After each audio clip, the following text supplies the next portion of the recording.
For thousands of years, elders and knowledge keepers have used stories to educate future generations. Stories and words can help heal our hearts and make Mother Earth a better place for all people. This is Healing Hearts. Hello everyone, I'm Tracy Koga and welcome to Healing Hearts. Well, we are the land of opportunity, whether it's to start a new life or maybe a new business. So tonight we go towards and look towards the business and entrepreneur sector, bringing Indigenous and newcomer communities together to share their lived experiences and challenges along the way. So let's begin Healing Hearts.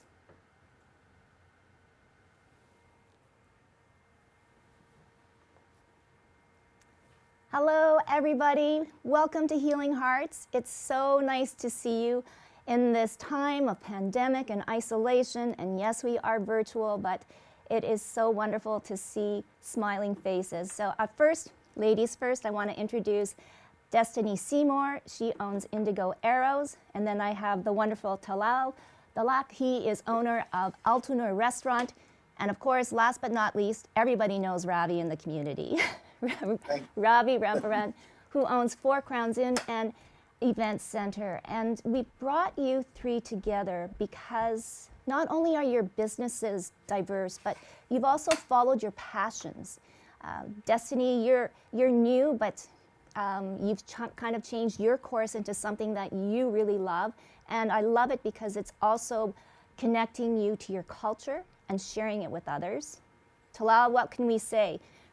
First person in our city to bring the delicious Lebanese and Middle Eastern cuisine to us and to share the experience that you bring from your country. And Ravi, you're a community man. Like, you've done so much during this pandemic to pivot, showing your ingenuity and everything, and also just the love for your city and turning around a place that maybe could possibly or potentially been, I don't know, a parking lot or something else. So, you know, reinventing the wheel and bringing back hotels and entertainment back to our city. So, and obviously, yes, each and every one of you have your own story on how you've overcome this whole situation, the COVID, the pandemic, and mental health. So these are all issues that, you know, I want to openly discuss with you and to share your story. So I am going to go to Talal, though, because Talal and Clayton might be not happy with me to say this, but you are the wisdom keeper, so to speak, in this group tonight. I'm sorry, say that again. You're the wisdom person. You brought so much to our city. And you know what? You've made Notre Dame your home for so long. So first of all, Talal, share your story on how you came to Winnipeg and why food and opening a restaurant was so important to you. Well, first of all, hello everyone, and I hope everyone will enjoy the show with us as much as we are enjoying. And I'm happy to be with everyone to tell a little story, and I'm proud of it. And I'll be happy to say it all the time. Talal is a Lebanese person. I am a Lebanese. I was born in Lebanon and raised in Lebanon, and I came to Winnipeg and here or to Canada in 1991. I came during the Middle East corruption and too much corruption over there. I made it to come to Canada and here. That's the reason I came to Canada and here. That because I met my beautiful wife, and we back home. She went back home for a visit. We met over there, and we agreed for a future life to be in together. And that's the reason I came to Canada and here. Actually Canada is. I thought it's kind of just like Canada, like country everywhere else. But no, when I came to Canada and here, I found Canada is really something different in here. Freedom, life, truth, more than any other else. Like, I'm not saying that because I'm saying that in the front of everybody. That I say that because this is how I feel it in my heart. Wow. And so in 1991, I came to Canada and here, and I arrived to Winnipeg. First, I came in here, and at that time I had no English at all, nothing, just but Arabic. I have found a job in here. It was just like I'm in the middle of somewhere. I don't know where I am. I don't know how to answer for the people that I work with, my co-worker, or for my boss. But in the end, I like the job. I continue work with it for a little while, and after that, I decided to go somewhere else to different city. Actually, I went to Windsor, Ontario. I lived for a couple of years, and I came back to Winnipeg. I came back to Winnipeg for the reason is that I'm married and I had the first child, and my wife family all in Winnipeg and here. So a little bit far to be from everywhere. So we decided to come back if at least my kids, if they go up with a cousin, with a family, and they will be more like know about the culture and about double culture, actually, Canadian and back home culture. So that's why I came back to Winnipeg. I decided to go to Calgary, and I came back, and I went to Ottawa. Honestly, I tried Ottawa, and I came back and here because when I came here, I lived in Winnipeg and here for a couple of years, and kind of I got used to the life in it, for the people more friendly, more, and that's not a big city, not a too busy city, but so that's the reason I came back to Winnipeg and here. And also when I came back in here, I worked because I couldn't open the business when I came. Mm-hmm. First, I came because of my language. I worked in a few different places, and in the end, I stuck with the work at Kitchen. I didn't start, but actually, that's the longest term that I worked at Kitchen Craft. I worked for about 5 years with them, and after 5 years, I decided that's it. I might move on my own, and I have to start what I've been dreaming to when I came to Canada and here to do. And I found out that the Winnipeg that have at that time in 2005, in the year 2005, they had no food, no Lebanese food in Winnipeg. So I started on Alice, I think 616 Alice Avenue, Mm-hmm. with a business called Shawarma Time. We started, and actually, people start to love the food. Not too much people used to know about shawarma, what shawarma is. And it was my fault to keep it just shawarma. I didn't call it doner and the other word like or gyro or something like that, for more people to come open more. But in the end, people want to start to know what shawarma is, and it come from like fresh meat and all this, plus other stuff from like Lebanese food beside. So Canadians start to like that. The Winnipeg people in India start to like it so much, and the business started to go very, very busy at that time. I ran this business for about 13 years. After 13 years, we had a little family thing to do, like back home. And I decide if I want to close the business, and I know if I want to go back home, like going like to help my mother because she was need help at that time. Mm-hmm. So if I close the business, I know it's gonna be for long term. It's not gonna be 1 month or 2 months. It's gonna cost me. I'm gonna lose my customer. I'm gonna be paying for a business, for a rent, for everything. So if I sell it, it's better than I put someone else in there to replace me to make my food, and probably my customer's not gonna be happy, not gonna be satisfied the way I do it, because they trust me. They come up with it because they get what they want. So in the end, I came to one decision that sold it and go finish your business back home. When you finish, you come back and start all over again. And that's what happened. I came back after that. I stayed about 2 years back home. and back home. And then after that, I came back to Winnipeg, and here I started looking for a place, and I found this place in here. I opened up again, and we started. And my customer again, the one who used to know me from the old business, when they start to find out about me, they start to come back in here, and business was doing good.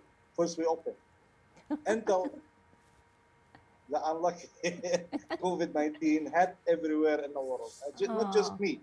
It was problem for everybody in the world. So I have to And ask, big business I just want to opened, ask you, Talal, what makes your food stand out? We do have some photos, and it looks so delicious. But any kind of secrets that you can share with us on you talked about the shawarmas, but what else can we get at your restaurant, Altanour? what we could get. Yes. We now shawarma start to be almost everywhere. I had my equipment when I decided to go open again in here. I had very, very limited equipment for the first business because I wasn't sure if I go for yes, this is a kabbi. That's a lovely kabbi. If you like, I could give you some explain about it. Oh, not that one. Yes, this is made from fine wheat and ground meat. Ground meat could be made from chicken or beef or lamb or goat with the meat from the meat. This one is made from beef. Wow. And we make it, the outsider is like a dough. When we mix it with ground meat and a fine wheat, and plus we add some Middle Eastern spices. And the stuff inside is ground meat with onion and a red pepper or yellow pepper, and we close it and we make it like an egg. This is a garlic potato. And what's this one? That looks like It's a potato. garlic potato. Okay. Potatoes? Are they potatoes? I'm sorry. What are they? They are garlic potato. Yes, garlic potatoes. Oh my God. Yes, garlic potato. Yes, yes. And the cilantro, garlic, some other marinade in there. I don't want. Yeah, this is special. Oh, this is my favorite. This is my favorite dish. That's a baba ganoush. Yes. That's an eggplant. We bake it in the oven. We bake the eggplant in the oven, and we take it out when we wait until it's little cold, and we blend it in a blender, and we add some sesame seed sauce. Also, there's some other stuff in it to make the taste to bring the taste like more delicious. Yes. Make it more delicious, and and this is the olive oil on top, and you make me. I'm fascinated. You make me hungry with this picture. I know. I live with it. I live with it every day. But well, that's just it, Talal, too. I mean, for those of us that are not familiar with the cuisine, we think this is so amazing. No, I know. Not hurting me at all. but for you, for you, it's every day. I guess quickly to kind of, and we will get into how you've kind of pivoted and how COVID has affected you. But for now, keeping it on a positive light for you, Talal, what is the biggest payback for you? Working all these years, like you said, starting up again from scratch and to have this business. But what is the biggest payback for you? Is it, the customers coming in and knowing your name?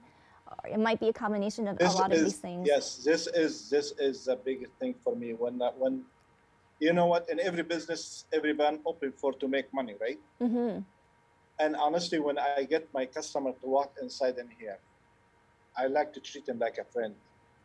I like to treat him like this, not a restaurant, it's just like a club, community club. Doesn't matter where the person is from. We have so many different countries in here, people from all over the world. And whenever I have in here, for example, I be making falafel, because I don't make it in the morning and I sell it in the afternoon. When someone requests it, then I'll make it fresh. But whatever who's in here, I just come up with a big heart for every person and offer falafel to try it. Wow. This is when I get my customers smile at me after they eat. This is my payback for me before the money, because I know everybody. And a matter of fact, work for the money and work hard for the money. But when I give my food from my heart, I don't count how many pieces on the pita bread and how many pieces of meat on a plate. No, you I are. I count how many smile I want. I want to count in the end of the day. You are going to see more smiles, and it's too bad because we should have done this whole show in your restaurant tonight. It would have been so great. We're going to get back to you because I want to kind of move on to Destiny. And I know, Destiny, your eyes were opening up wide when you were seeing all of those different food shots. And, you know, that kind of is a good segue into culture. And we'll get Yes. into that too. I mean, Talal has touched on that and sharing his culture. You've also done that, and you know, you're the youngest one in this panel tonight, but you come with such a, I want to say an old soul, in that I wrote beside your name, following your dreams. So I guess, you know, let's go back to the beginning because a lot of people don't know your whole story, Destiny, so, and how Indigo Arrows came to be. Yes. You with me again? Are you with me again? Yes, I'll come back to you. Yeah, Destiny's Okay, just gonna, okay, yeah, so- don't go away. I'm not gonna wait. I'm gonna wait. Perfect. I like to hear the other ideas and Yeah. yes, please. Yes, Tracy, thank you so much for inviting me. I'm really excited to be here and hear about the other businesses. And yes, this past year has been so tough. So my name is Destiny Seymour. I'm an interior designer. I'm from Winnipeg. My family is from Peguis First Nation, and I grew up here in Winnipeg. I worked in an architecture firm for over 10 years. Loved it. Loved my coworkers. But the thing that I guess for me when I was working, I wanted to put fabrics and textiles and just products that showcased Manitoba's history. So Indigenous people from Manitoba. And how I started kind of looking back and trying to figure out how to do that was when I was visiting the Manitoba Museum. A friend of mine works there. He's an archaeologist there. And he was showing me some of the pottery pieces. And Manitoba, actually, southern Manitoba has a very rich ceramics history. So we're talking like over 3,000, like thousands of years of pots, cooking pots and food storage pots, like for corn and squash. And they have amazing patterns that are stamped at the top of the pot. And these patterns change, and over the years, like, you know, for 1,000 years there'll be this type of pattern, and another 1,000 years this type of pattern, and they're trying to figure out the stories behind them and the teachings behind them. But what really struck me was that I never really knew about these patterns or this history, and this history that actually, like, where my ancestors are from. And so that's what sort of like was the starting point for me. But I'm an interior designer, and architecture is mainly you're at the computer all day long. It's not making fabrics and things like that. So I had to learn how to create these fabrics. So I started taking silk screen classes at Martha Street Studio in the evenings. I have a very supportive partner. My husband, he was like, yeah, go for it, do it. We had 2 little girls. So yeah, it was awesome. Like a couple nights a week, I would go and learn how to print. So it took a couple of years of making prototypes, sourcing fabric, all that kind of stuff. And in 2016, I quit my day job. I still work very closely with the architecture firm that I was with. So I became a consultant, a design consultant, and at the same time started developing I guess a home goods brand. So looking at creating table linens, so tea towels, napkins, table runners, pillows, and reviving these patterns that are thousands of years old. Wow.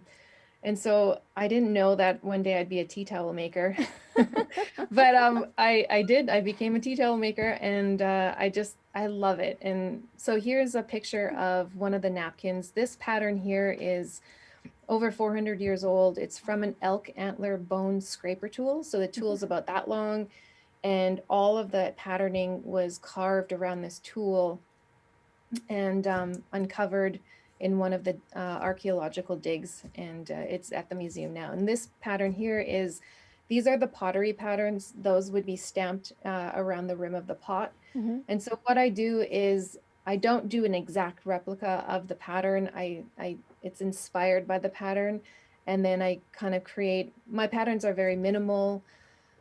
So everything's on linen.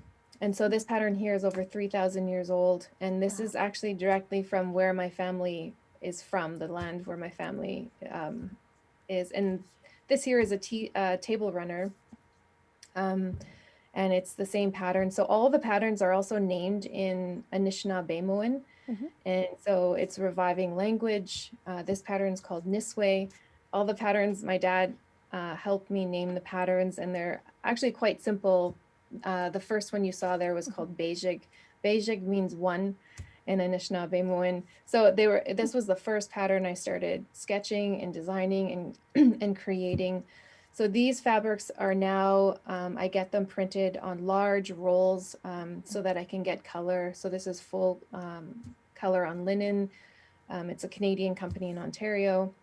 So I guess I can kind of talk about a little bit about when COVID happened, like all the shipments shut down for me. I used to do pop-ups at the local markets, and that's kind of where I would ramp up for like the spring market, summer markets, and then of course fall was my really busy time.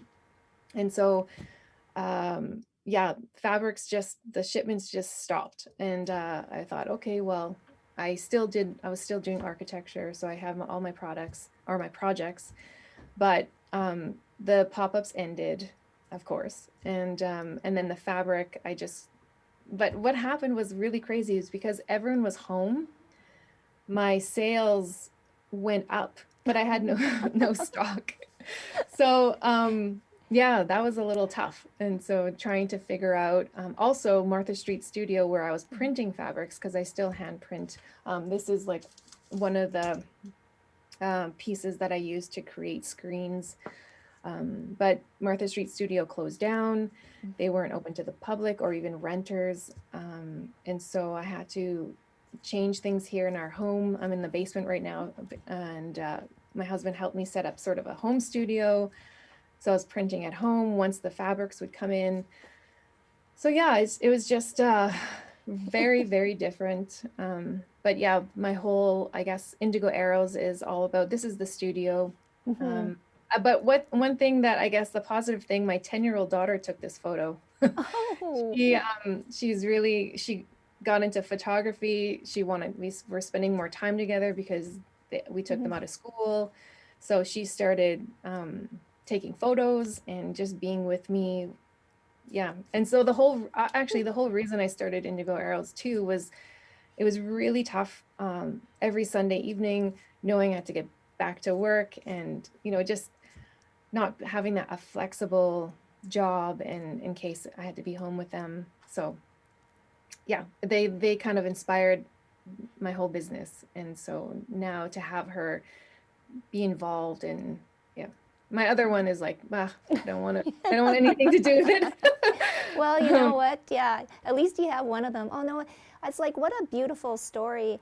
And just a way too, I can't imagine, I mean, when your father is helping you name these, and what it means not only to you, but to them. And then when you hold a napkin, or, you place your table runner on your table, I think definitely you must feel like a different connection, right? On a different level. Like it's not just, something very special. Yeah, my parents, they're survivors of residential school. So, for them growing up, not being able to speak their language, the family connections, not being able to talk to their brothers or sisters. So all those kinds of things, and just going home once a year. So, having my dad involved, he's still really involved. He just like having fun with him, like naming the patterns. The only thing is I can't have him at pop-ups because he gets really mad if people don't buy anything.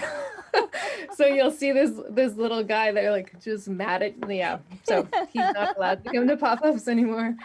But Oh. yeah, so it's quite, yeah, my parents are really happy. Also, like we have the patterns all over the house. When I was in architecture, I really couldn't find Indigenous, like Canadian Indigenous design or designers that were also in magazines or books, things like that. So I've been very fortunate over these last, like these 4 years that I've been in business, that I've been in magazines. And so I show my daughters and I'm like, look at this. This is what, so they're not that impressed. They actually barely even glance at it. But I think later they'll appreciate it. Yes, Yeah. very, and that's going to be coming soon, so soon. But see yourself, like to see yourself in a space or your culture, to see the beauty of it. And I think that's like what drives me and what pushes me to keep going, even though I don't feel like printing some days, or so now it's kind of growing where I can hire people to help print. Oh, so yeah. Well, and I think too, I mean, all three of you, and I guess myself included, when you own your own business and you're doing what you love, it's not really work. And that's another introduction to Ravi, who I know for you, probably your business, well, and so as the other two for Destiny and Talal, but for you, I mean, a hotel owner and, event, planner and, hosting events and everything like that. These last, year and a half, now we're already in 2021, has been a real learning curve. But let's start at the beginning, Ravi, and how you got into the whole hotel business, or, how did you get into it? And what's your connection with Winnipeg? I don't know this story. Yeah, so I'm pretty privileged. I was born here. Hey. So I'm a lucky one. So I guess I'm second generation in. My parents moved here from Trinidad. Caribbean culture, very food-based culture and social culture and party. And yeah, no, I was very lucky to be born here. And part of me growing up, we went back to Trinidad almost every year growing up. That's where most of our family was, and my parents. So I'm well versed in what it's like there and how things work. And no, I grew up in Charleswood, and yeah, life was not too bad. I went to public school and then graduated from a private school, and just worked my tail off, and ended up in hospitality. My first job was Boston Pizza. I was in the kitchen there, and then I got an opportunity to work at a more home cooked style restaurant at the Forks, the famous Indies Caribbean restaurant. Yes. So I don't know if you guys know about that one. Yeah. But from there, I just loved the idea of working in a restaurant, and eventually I wound up here. So. Four Crowns Hotel was known as a pretty divey place. It had a different name. It was called the Lincoln Hotel. Yes. And I came here with 3 other partners, and we had an opportunity to buy in, so I did. And the place came up for sale, and it was on the market. And yeah, so how many years have I been here? Almost 7 years now, if not a little more. And I no longer have any partners. I bought out my partners right before COVID started, which was a nice bite in the butt. But here I am today, and it's been a hell of a ride, and it's been a lot of fun. Oh my goodness. Well, we have a picture here with you and John Reyes, the MLA. So it's just a little, I think, a part of your personality too. And I want to touch on too, Ravi, that you've done a lot of charity work for the community. I mean, we do have some photos too of, the truckloads of food and stuff, and this maybe have been pre-COVID or during COVID. But, even to share some of the stories, like some of the things that you've done for the community, especially during COVID, like during the first lockdown. So yeah, I mean, charity's been one of those things that's always been to my core. So when we went back to Trinidad, my family didn't live wealthy at all. Right across the street, there are shacks, and there's people that are sleeping getting wet on the rainy mountains, you know, and have all kinds of diseases and illnesses, and they're not there by choice. And I think that's a flaw that a lot of first world people like us have, is that people are in their situations by choice, and 99% of the time it's not a choice. If anyone had the choice, they would live like us. But it's you know, whether it's mental limitations or lifestyle or just bad circumstances or upbringings. When we went back home to Trinidad, we were always constantly, my father was taking me across the street and feeding those people, giving them money. And our money went a really long way there back in the day. And it was as simple as taking a loaf. Where we stayed in the house, there was a little corner store bakery next door that my uncle ran for a living. And we would go buy bread and just take it across the street and feed people. And that was the best experience ever, to do that firsthand and to give it to people that, you know, really needed it. And the tears on these people when they got it was unbelievable. So doing that as a very young kid, I can understand how it could be scary or intimidating, but those values stick with you, and seeing that. And it really hit me when I had kids that I got to start doing this and teaching them. And that's really when it all really amped up for me.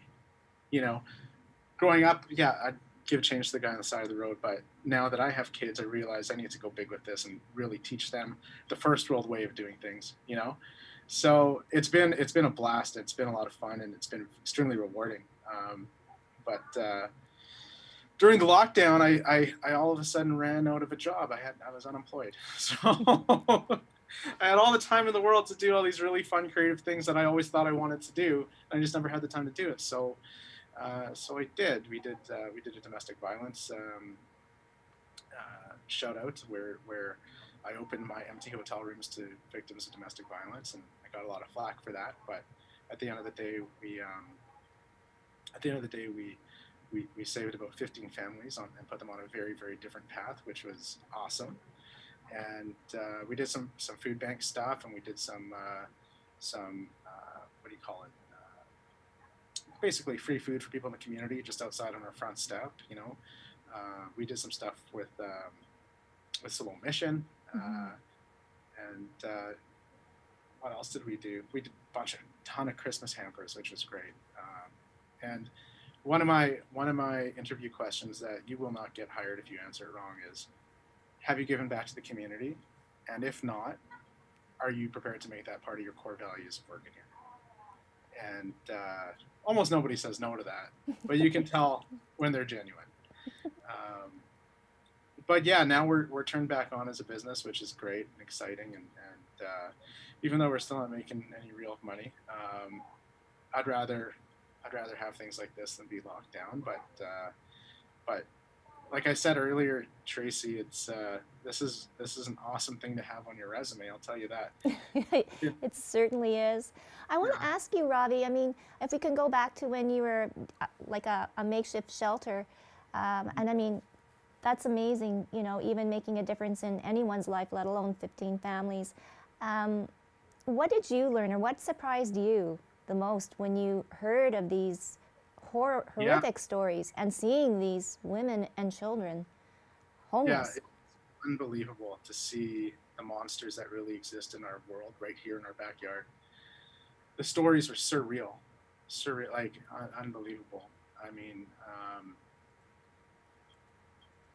like where we stayed in Trinidad growing up was it was third world, and there was a lot of alcohol abuse and a lot of not so much drug use back then, but there was a lot of I would say similar behaviors to what we see in our lower standard of living areas here in Winnipeg, and I thought I was pretty used to that behavior and well versed in it, and knew how to handle it. And when I started to take these phone calls, I realized I had no idea what I was doing.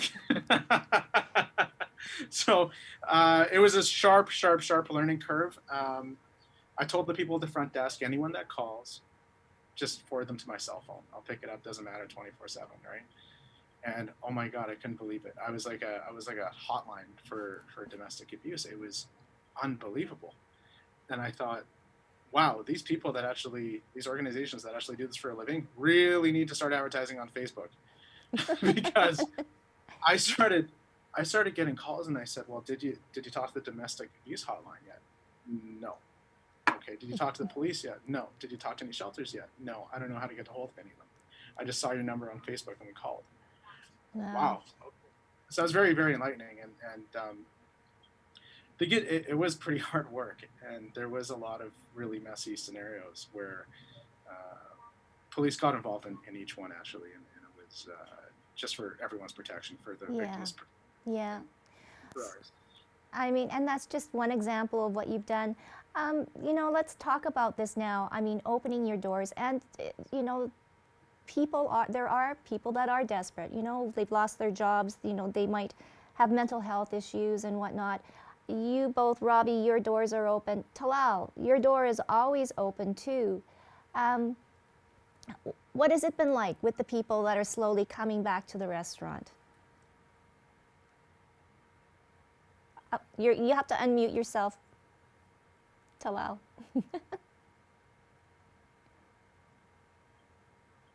Oh, you're still muted. There you go. There we go. Is this better? That's Okay. much better. Yes. It just showed up on my screen, and sorry. Okay. When the first time when COVID-19 started, we have made a plan that to avoid to close the door. Actually, we don't want to close the door. Mm-hmm. We kept the door open. We decide to take the abuse no matter what is it. Mm-hmm. And we're still going, and I'm not going to close my door no matter what.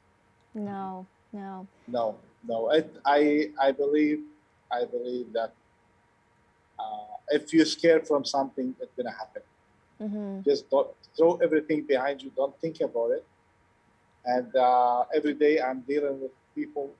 Every day I'm people with a friend, and I don't believe in that COVID-19. It's just virus, just like any other virus. And I hope that's nightmare go away. But it's not easy for some other people. I'm healthy. I thanks God. And that's what is make me keep going, because if I was in different position of health problem, probably I might think about it once and twice. And that's why, I'm not gonna close the door. No. Your heart is too big. It's a big responsibility, though. Yeah. No, it is. It's totally. a big responsibility, and we have to. That thing, we didn't create it, Mm-hmm. but we have to fight it. Mm-hmm. And an invisible enemy. Yes. Right. No. And if we just sit at home, everyone, then what's going to happen to the country? What's going to happen to the future of our children, our kids? Mm-hmm. Like I have 4 kids. I have 2 of them are married, and one of them is what's called a technician job, and a little one still at home. He's still with the school. But I mean, if I want to look scared and afraid, what's going to happen to them? I don't believe in it. No, I don't want to take money from nobody. I want to work. Yes. That's why I decide. I don't want to take money from nobody. I want to decide to work and keep earning my money. That I could keep my door open and survive on it. And I thank God so far we passed very long time of this, what's going on from this problem. And I'm so see my customer coming back. More customer, and telling the people, and people telling the other people, and they coming back in here. It's not a business that you could make money, that is you could survive. And I hope everybody pass through safe and healthy and come back to normal life. Canada deserves better than that. Canadian people hard worker. Yes. And we deserve to live and a peace. We live in a peace for sure. We That's a do. peace We do. campaign here. Destiny, I was going to ask you, I mean, what Talal is speaking is that, I mean, he's very open in his heart, and he's got a big heart. He never will shut his doors. I mean, I guess maybe your business, you don't necessarily have to think about shutting down. I mean, you know, you're online, but, you know, where do you see, eventually, obviously, you would like to be in stores and people are buying, but is this going to be sort of the new norm for your business? Well, it's, as I said from the first. No, the question was to Destiny. Sorry, Talal. Oh, sorry, Okay. I'm sorry. Okay, sorry. It's okay. Yeah. Sorry, So my friend. that's okay. Yeah, I don't have. My plan is to eventually have a studio, a big studio, and then a showroom and things like that eventually. But I guess just going back, I was just thinking about Ravi, and like I love the whole story, like all of the things that you did last year. And one of the things that so with I wanted to mention, I have a thing worked into my business that, because I have a portion of my sales that I give back. And so one of the communities, one of the organizations that I give back to is Gani Ganichik, and it's they are located on McDermott. And so there's a program there called the Butterfly Club, and it's an after-school program for girls 9 to age 13 and two-spirited youth. And so as a mother of 2 daughters, and just the whole missing and murdered Indigenous women across Canada and the US, it's a scary, scary thing. So I always wanted to give back, even right from the beginning when I started my company.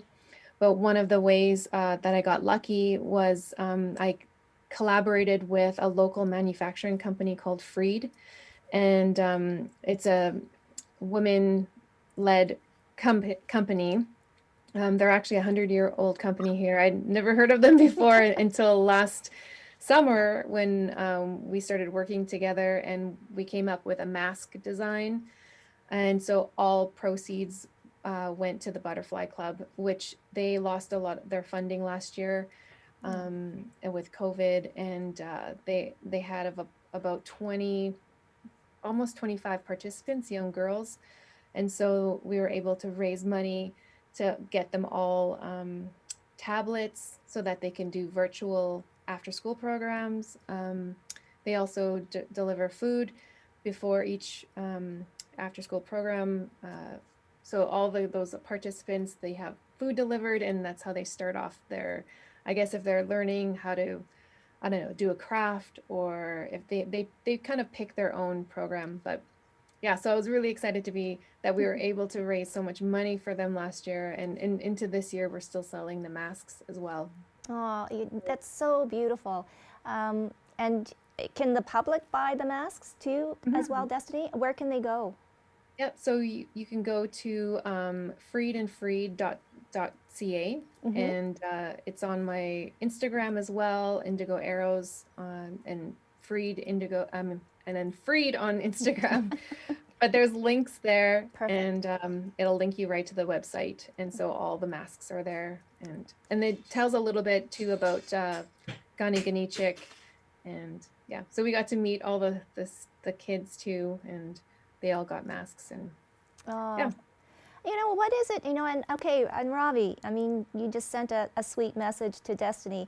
What is it about, you know, really connecting with your community? And, you know, because you grew up in Charleswood, you know, privileged and all of that, but, and I don't want to say, well, I guess I'm included in all this, and we all are. I mean, we're people of color, we're people of a different culture, we're not white. Does that make us a little bit more sympathetic, empathetic?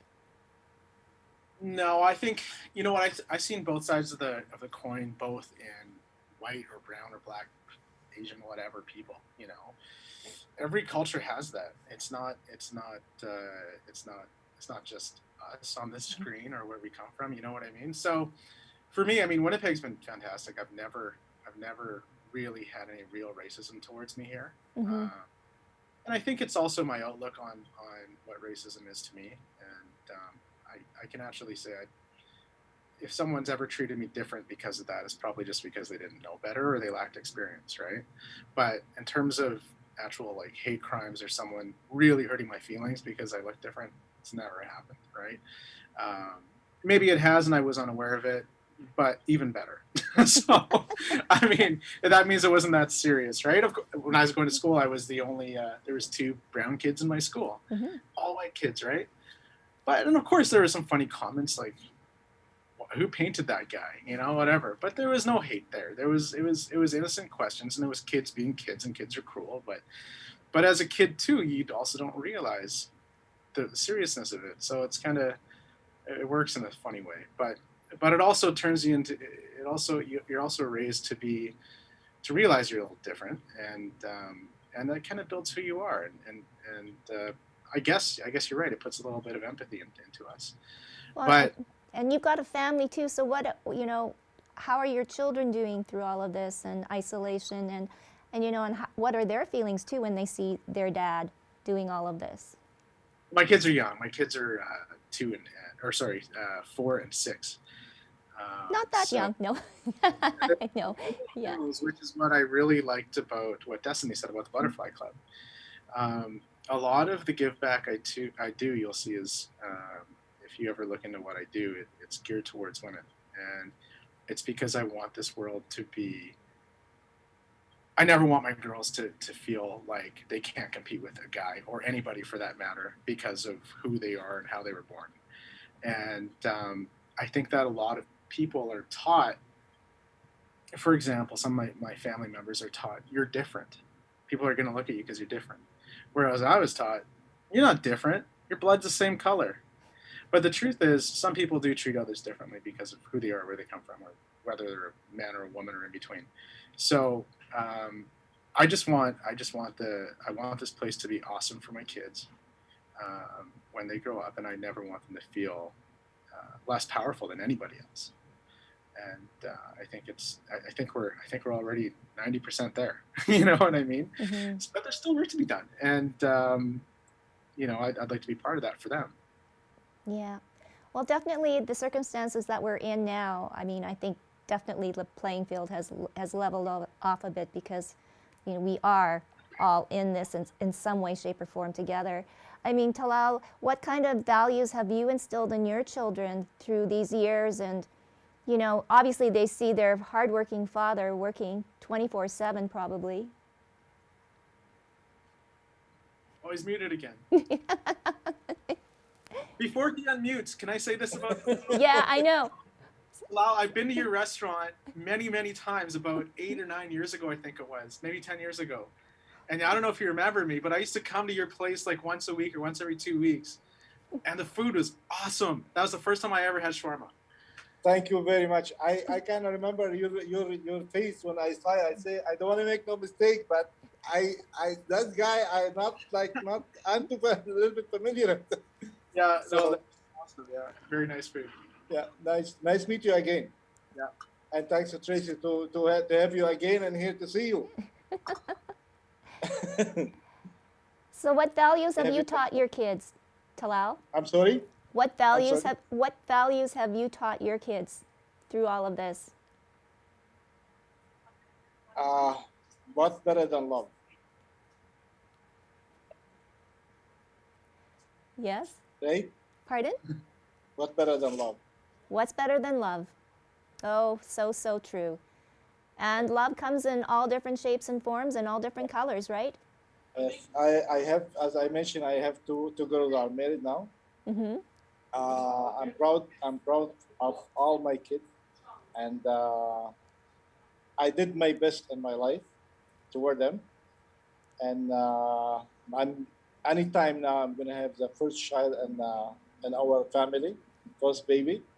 Oh, congratulations! So, from the one of the girls. So, and as I said, like, I did my best, and it's up to them now. What's the kind of values they want to give? And what else? Like, I mean, right? You do your best always, right? And you leave the rating for someone else to rate that. Oh, wow, that's so amazing. Destiny, for you, I mean, you had talked about your girls, and it's so wonderful. You'd mentioned the one daughter is taking interest in photography, and I mean, and two, when you're working with the charity and the Butterfly Club, and what you're talking about murdered or missing and murdered Indigenous women and young girls, when you have girls of your own, it must touch your heart too, right? And wanting to protect them.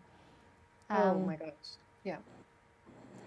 Yeah, it makes you like my daughters are now 9 and 10 and a half. And they're at the age where they want to walk home from school, even though we're not that far. We don't live far from the school, but I just look at them and they know. They're like, one day, Mom, I'm like, no, I don't think so. Like, I don't even know when I would possibly, like, yeah, I don't know. I'm so, like, yeah, I just wouldn't let them walk home. I don't know when that would happen. But the charity work, you know, being able to give back and then just talking to, like, bringing awareness, you know, letting people know, like, these programs exist. They need our help. They, yeah, so like any way we can help, or any way that I can help. So the blankets that I also make, a portion goes to the same charity and the same organization, I should say. And when I used to do pop-ups, there's a pop-up called Lucky Girl pop-up. They actually got involved with the Butterfly Club. So, you know, portion of proceeds would go to them as well. So it was nice to see the community kind of come together. And I really miss that about, like, pop-ups are so much work. Like that part I kind of don't miss. I just miss the people. But my husband's like, thank God no pop-ups. Yeah. He's pretty happy that they're not happening anymore. But we also have an older boy.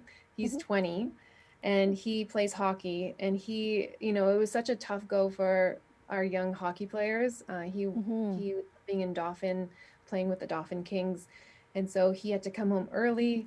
But one thing that it helped was 1 hour a day he was training his younger sisters, and so they're now, like, before they never used to talk. Now it's like, you know, of course it's mostly teasing, but COVID really brought our family together and, like, spending more time together. So we're a hockey and soccer family. So the girls, yeah, it really, in a way, like, yeah, we were very fortunate that we like being together, I guess you could say. Well, that's so good.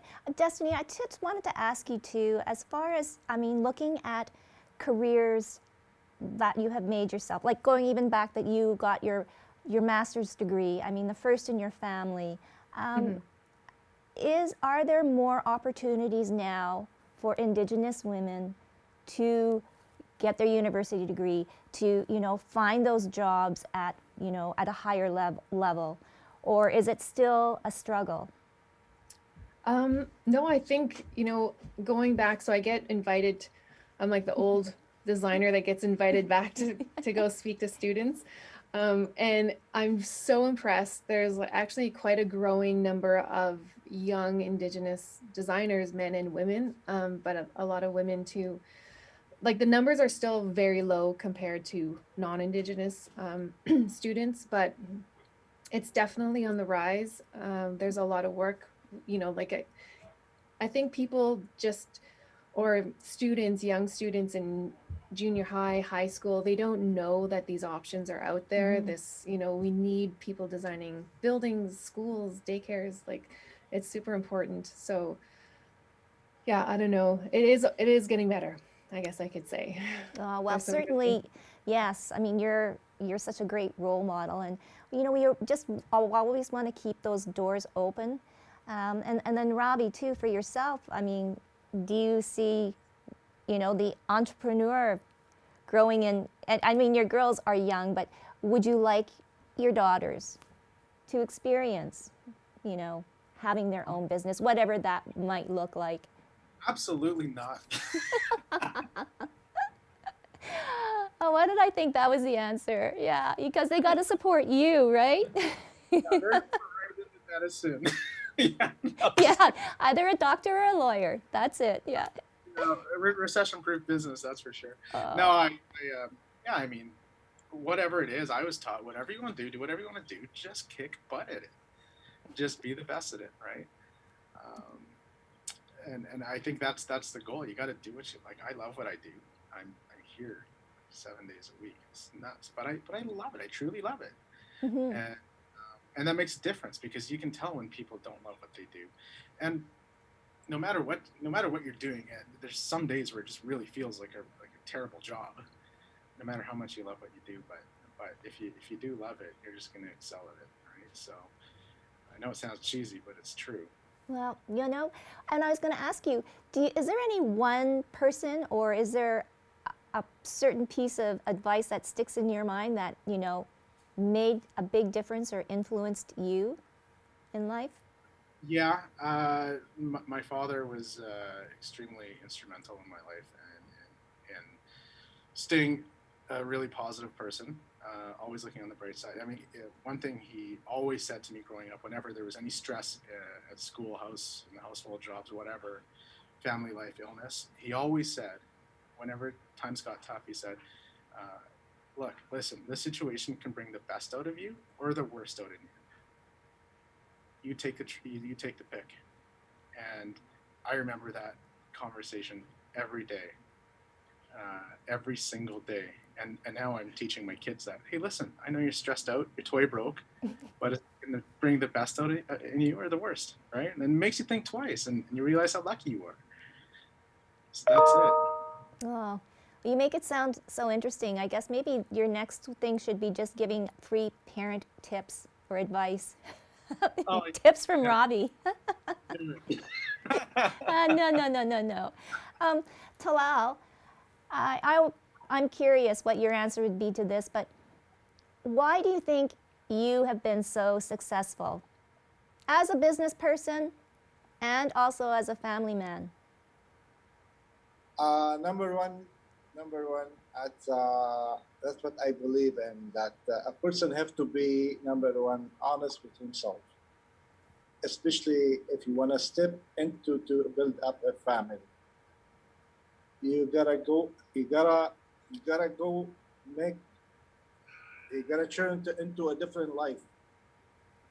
When you get married, you have to step in different step. You gotta step up or ahead. I have a responsibility. I have to be honest as no more young person before. That's kind of step I took from the first time when I got married. Decide to be an honest person, no matter what. Lie, if I want to lie to someone, that's how I feel about it. I want to lie to someone that I have no respect for him, for the person. So I don't want to lie, and I don't want nobody to lie to me. I want to be in the right position from the first time, because if I do something wrong, my kids gonna see me, gonna hear about it. I'm gonna be in a trouble because they're probably gonna follow me, follow what I did. If I say why you do that, they say, well, you did this, so I don't want to go through that. That's a number one as a person with a family. Number two, love my job. I do my best to make my customer happy. Mm-hmm. Make sure that's the money the customer gonna pay. It's my advice for everybody. Work hard for the money. Again, I will say that everyone work hard for the money. When someone gonna go to buy, gonna come to my place, gonna trust me to put the food inside the stomach. Number one. Number two, have to be satisfied with the amount. Have to be satisfied with the taste, and then that is make the person be successful with the business. And honesty is the best thing in a life, that you could go anywhere without no visa, no passport, no nothing to the any other people. Oh my goodness. That's how is in me. That's how I think. That's how I feel. And that's why you're so successful, I think. I mean, I'm I'm getting the proud feeling. of myself. I'm proud of myself. I came to this country, and I established myself this as a second business I opened, and I thanks God for everything. And I believe that it come with the help from God for sure, and everyone have to work. No, I don't believe in it's just like wait for God give me this and just stay home. No, I don't believe in that. I believe that we have to. Destiny, Yes. Destiny, for Yes. you, was there one person or maybe two people, and what was a pivoting moment for you? And I guess maybe that could go back to when you said goodbye to your former job or your architecture job and opening up. Well, I would say actually, so I would say both my parents were very hard workers. So even though they, you know, went through residential school, I don't know, they seem to still be happy and know that you had to work hard. So my mom had a hair salon on Sargent in the West End, and I kind of grew up in a hair salon, thinking one day I'm going to be a hairdresser because I want to be just like her. And my dad, though, was also like he traveled across Canada and worked in Indigenous communities with on healing, so sexual abuse, substance abuse, and he was a consultant and went into communities to help them. So he always wanted me to be a psychologist, and my first degree, I got a psychology degree, but flew to Japan to teach English and phoned my dad and said, I'm going to go into architecture. I was too scared to tell him in person, so I told him all the way from over there. But they're, I'm very close to my parents, even today. And now that they're older, I'm the one taking care of them now. So there's sort of like an added responsibility there. So that's what drives me, like to keep pushing and to, work hard all the time. Is like I have my parents I got to take care of and my own family, and yeah, so I guess hard work. Also, my daughters shadow everything I do. So like I sketch and I'll tape up patterns that I'm working on all over the house, and then down below there's little sketches that they stick to the wall. So they or they'll draw like a construction paper and fold it up and say like you can sell these at your pop-up, so like they're I guess family is really important to me, and I'm sure to everyone here, and but that's my biggest, I guess, driver for me. Oh, well, again, such an amazing story, and all of your stories are so wonderful. I mean, Talal, I knew that you were like this fountain of information and experience, and has made your restaurant another icon in the middle of Notre Dame, and Ravi too. I mean, we've reconnected in so many different ways, and with your community, I see the commonality is that you're all passionate, you're all dedicated, and you see the person first, not the color of their skin or how much money they have or what title they have. You see the person first. And if I can steal Talal's line, is like, what's better than love? And I think that's the first step towards getting rid of racism, getting rid of all the ugliness that we've all been living with.